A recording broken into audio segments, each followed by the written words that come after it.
It's Tuesday morning, it's a sunny day, and we're in the middle of the official Primeurs tasting week for the 2013 vintage. We've actually started a few days ago. We've had a lot of people through last week, and we're going to have a lot more next week.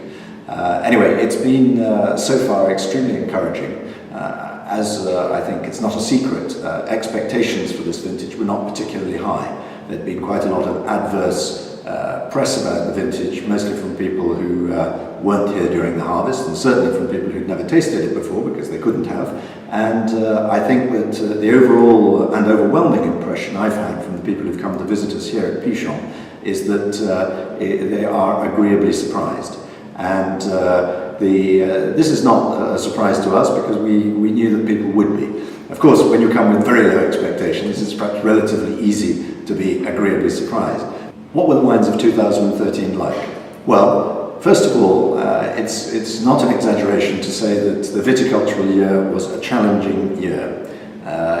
Somebody said that it was a memorable year, which I think is a rather delicious euphemism. It was, it was difficult, and the nature threw the book at us. There were all sorts of things that went wrong. We had difficulties during flowering. We had rain at times when we didn't want it. We didn't always have the sunshine we wanted. There were lots of problems. But those kind of difficulties do not necessarily mean that the final result will be a bad wine. That's our job, is to get out there and look after the vines, look after the grapes. And I think one of the essences of what made a wine successful in 2013 was a commitment to quality that involved a will or a willingness to eliminate everything that was not perfect before it gets into the winery.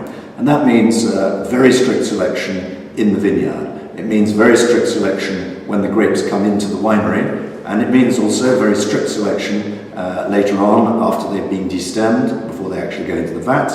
And then when it comes to the blending, the strictest selection possible to make sure that you've got something that is worthy of carrying the name of the chateau that you're looking after.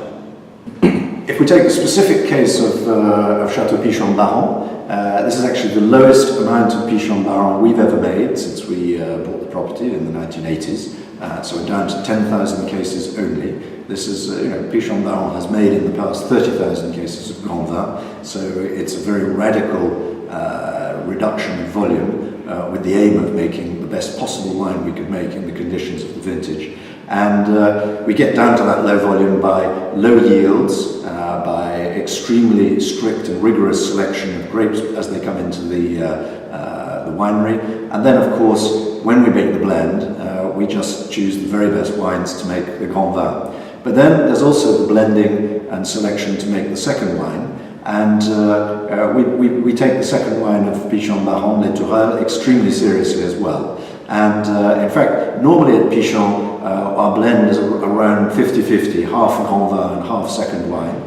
This year it's more like 40-40. That means that we made a very much reduced quantity of Grand Vin, we made a very much reduced quantity of second wine as well. And then about 20% of our production we didn't want to put in the second wine, and we sold it off as a bulk wine. So that's quite a commitment to the quality of not just the Grand Vin, but also the second wine, that we're prepared to do something like that. And those were the kind of sacrifices you had to make in 2013 if you wanted to make something that was a serious wine at whatever level you were making it.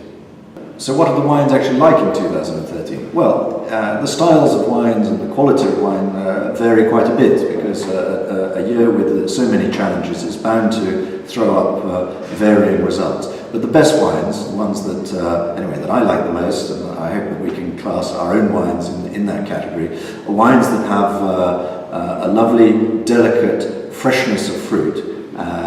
These are wines that are elegant, they're balanced. They make me think most of the year 2008, to some extent of 2001, but they're in that kind of style. And remember that both 2001 and 2008, when they were first made, people weren't that excited about them on Primeurs either, and both of them today are recognised as being very good examples of the fresh, elegant, classic style of Bordeaux. And I think that the best wines of 2013 will be recognised in the same way. That's what Bordeaux is all about.